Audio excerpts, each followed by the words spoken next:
aquele menino bonitinho, né, aquele ator, você ele é um ursinho, né, assim, vira um assassino.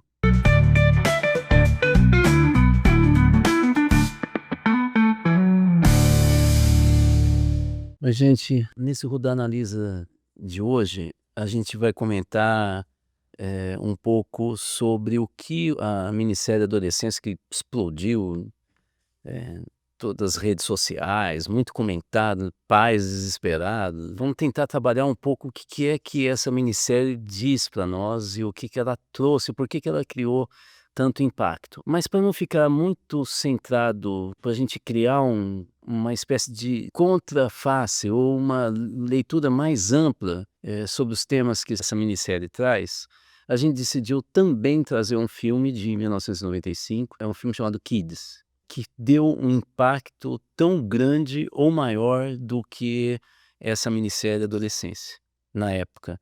O que nos coloca várias questões. Primeiro será que nós não estamos aprendendo nada? Será que nós adultos continuamos estranhando a adolescência, né, e a juventude?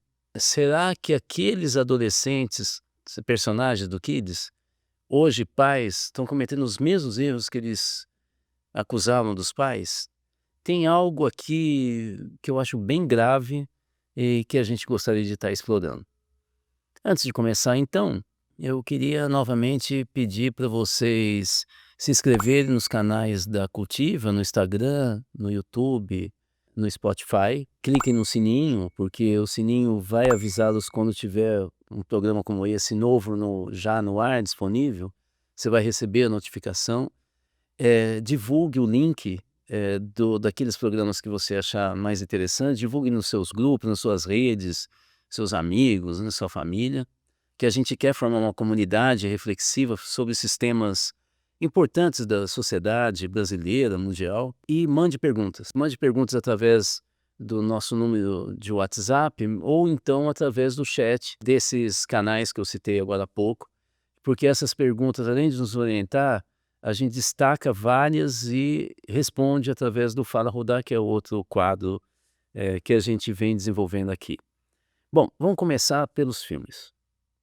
Filme minissérie. Kids é um filme de 1995, dirigido pelo Larry Clark, com o roteiro de Harmony Corine.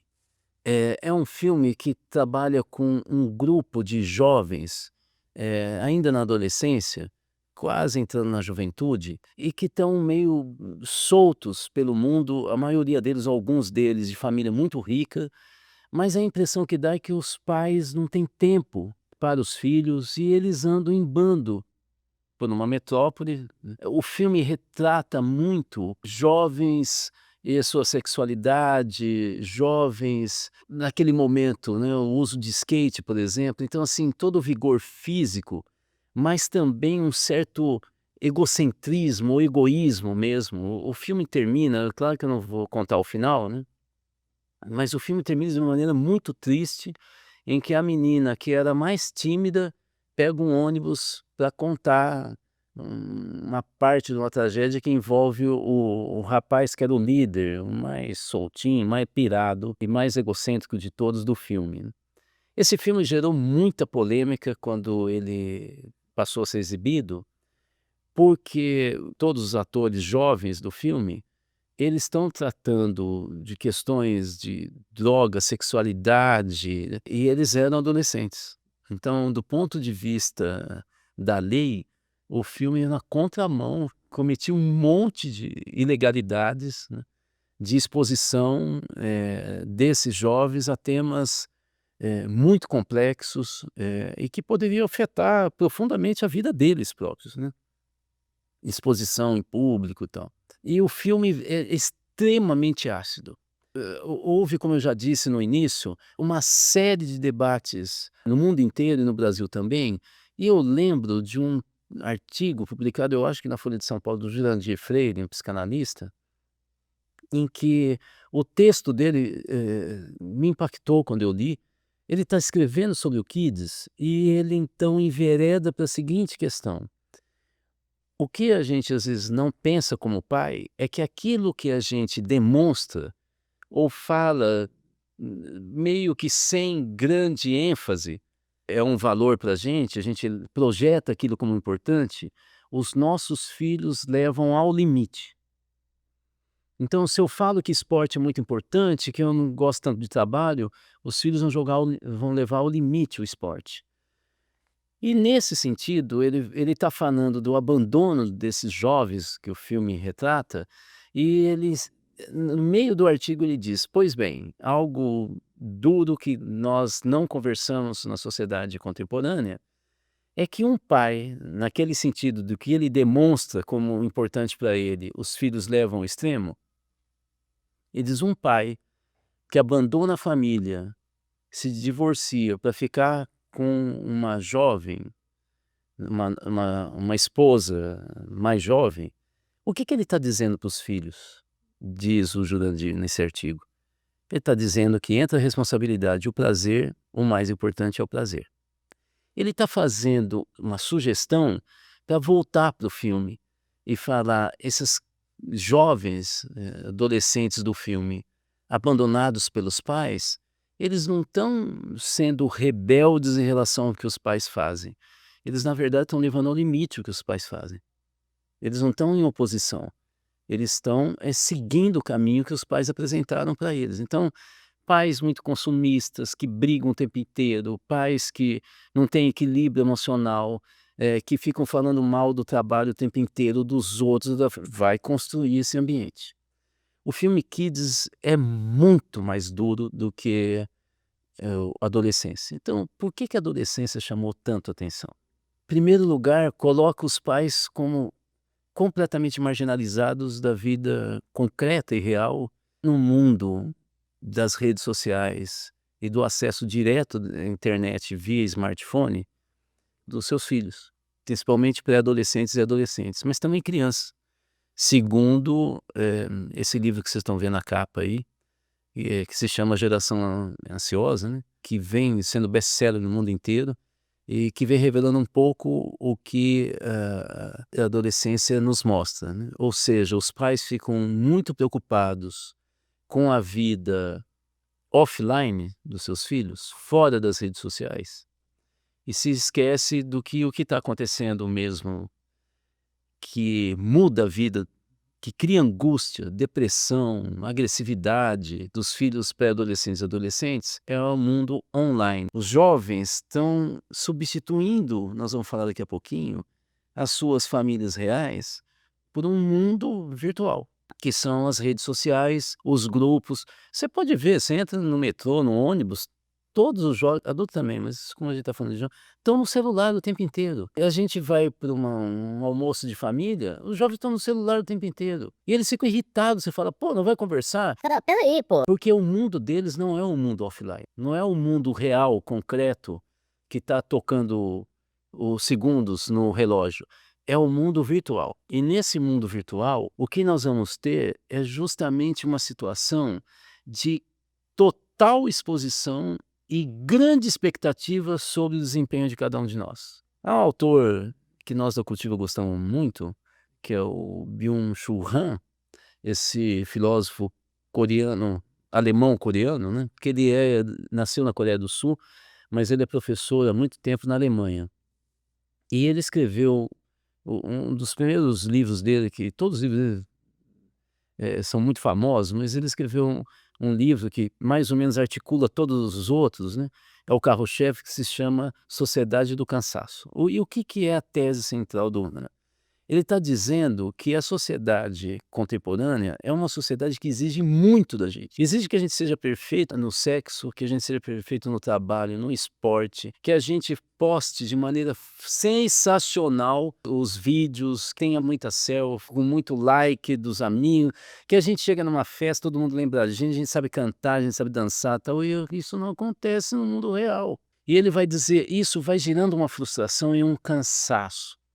Ele diz que a sociedade contemporânea é a sociedade do cansaço, porque a expectativa e a superexposição nas redes sociais nos leva a esse cansaço, nos leva a um esgotamento. Pois bem, a minissérie Adolescência assusta os pais porque eles estão vendo uma forma de interpretação do mundo, uma expectativa sobre os filhos e uma linguagem, laços de relações sociais todas quebradas no campo virtual, que aquele menino bonitinho, né, aquele ator, ele é um ursinho, né, assim, vira um assassino. E ele vira um assassino por quê? Por causa da humilhação. E qual é a humilhação? É a história dos 80 por 20. E ele pega e junta com o e é muito interessante com a concepção dos incels, né, que eles falam da pílula vermelha. O que que é a tal da pílula vermelha? O pai até fala: "Mas isso aí tá no Matrix", porque a origem da pílula azul e da pílula vermelha está no filme Matrix, ou seja, a pílula azul faz você ficar num mundo, assim, não real, como se tudo estivesse bem e tal, e a pílula vermelha faz você ver o mundo real. Então o menino fala: "Não, porque a pílula vermelha faz a gente ver o que que são as mulheres mesmo". E ele é uma criança entrando na adolescência, né. E ele está entrando no mundo da sexualidade e vem essa teoria das redes sociais dizendo que 80% das mulheres só se atraem por 20% dos homens. Então, de maneira que 80% dos homens são completamente desprezados, né, e humilhados pelas mulheres, né, e ele se vê entre os 80%. Isso é uma lógica de quebra de relacionamento que aquele livro que nós mostramos agora há pouco, sobre geração ansiosa, indica que as crianças e adolescentes que têm acesso à internet via smartphone desde 2015, as meninas estão entrando em depressão e tentando suicídio, porque pelo smartphone elas tentam se vender como lindas, perfeitas, influenciadoras, e a grande maioria não consegue nada disso. São humilhadas nas redes sociais, gente rindo na cara, tal, e elas entram em depressão. Então o livro mostra várias pesquisas estatísticas indicando que 2015 e diante as meninas estão cada vez mais deprimidas e tentando inclusive suicídio.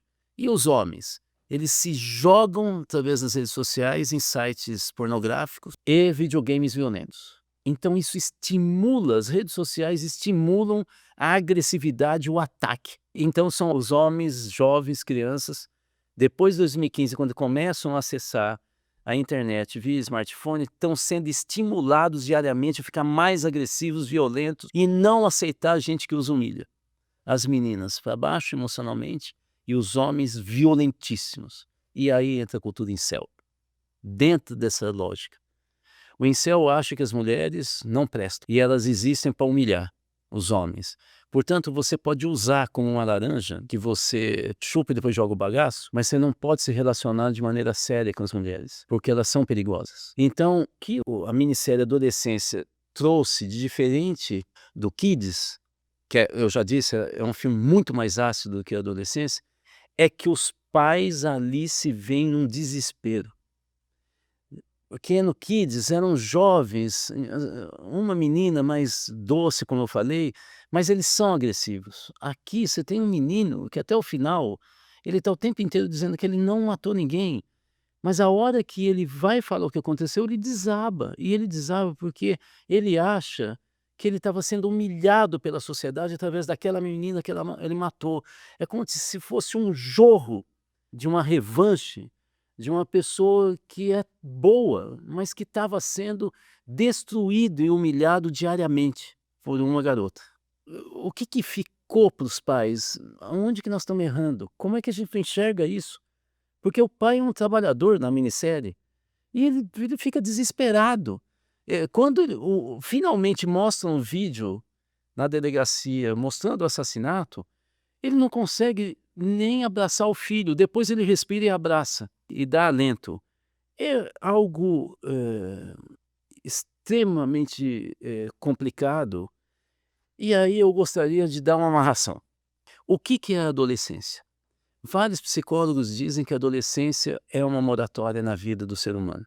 É uma moratória porque a gente não é mais criança, mas a gente não pode ser totalmente adulto.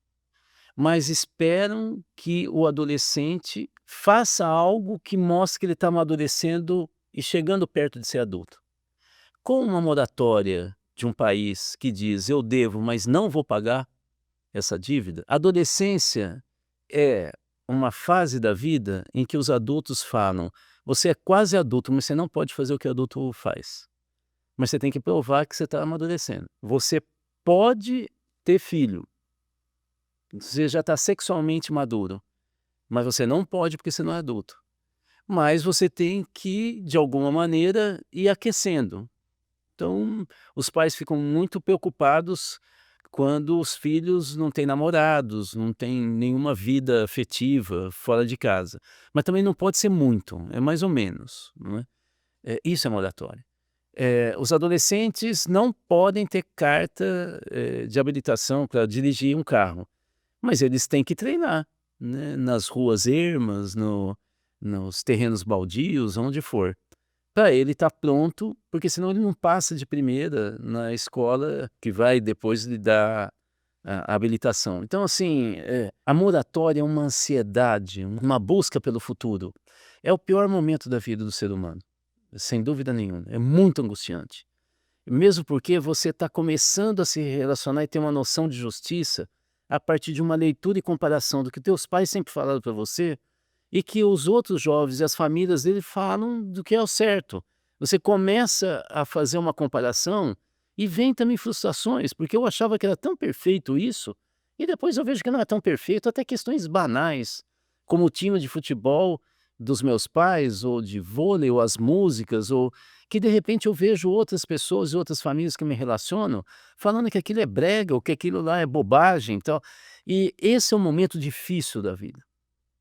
A questão então que eu gostaria de afunilar a partir desse conceito de adolescência é: os pais nesse século estão mais distantes. A Cultiva vem fazendo pesquisa junto às residências das famílias de alunos de educação básica no Brasil, e nós estamos percebendo um índice altíssimo de famílias que ficam mais de 5 horas por dia juntos assistindo televisão.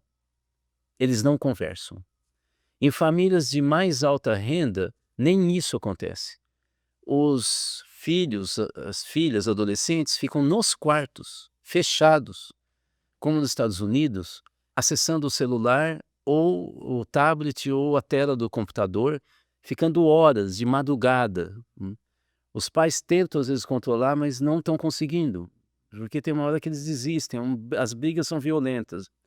E ao eles entrarem, eles entram num mundo que os pais não têm nenhum controle, nem da linguagem que eles estão falando. E é um mundo extremamente sedutor e também muito competitivo. Hoje nós temos estudos que mostram que muitos pré-adolescentes querem passar de fase em jogos, videogames, inclusive violentos, e rapidamente eles começam a entrar em alguns grupos, alguns no Deep Web, outros abertos. Eles entram em alguns grupos que dão dicas de como passar de fase, e no meio desses grupos, armados para isso, aparece alguém que fala da sexualidade, ou que fala da política, ou da revolta, fala: "Você já ouviu falar de Columbine?" E aí estimula a violência contra as mulheres, ou em relação à democracia, ou à vida social. Estimula ataque às escolas e assim por diante. O que eu estou querendo dizer?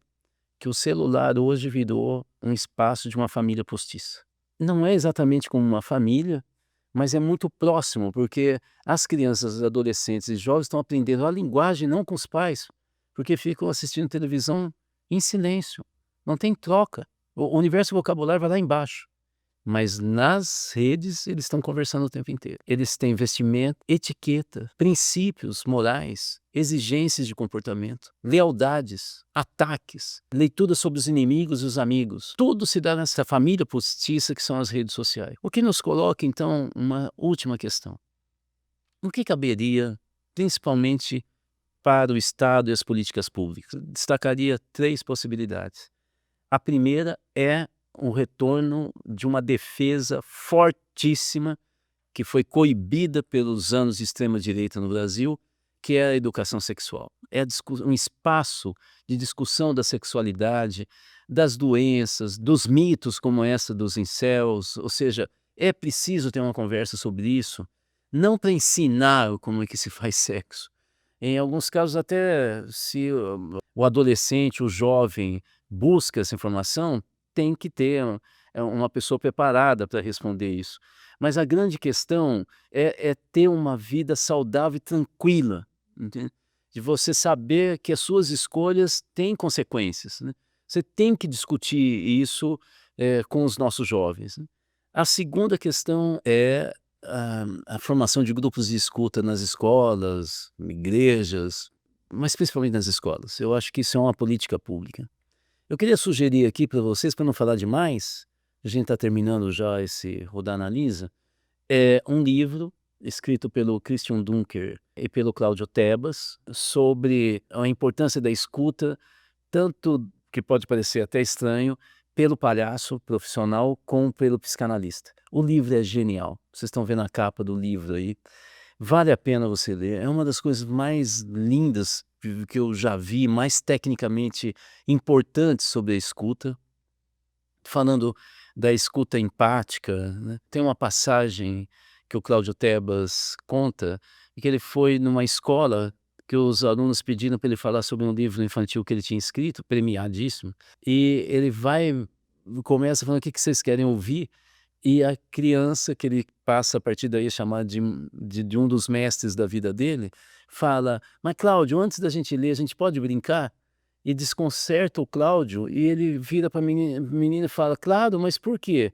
Ele fala, porque quando a gente brinca, a gente vira amigo. E ele aprendeu que essa é a porta de entrada. Quando a gente brinca, a gente fica igual, vira amigo, aí eu posso falar coisa séria. Grupos de escuta tem a ver com isso. É você ouvir, levar o outro a sério e também saber entrar nessa fala dele, não inventar caminho, para ir conversando com ele. É preciso ter técnica.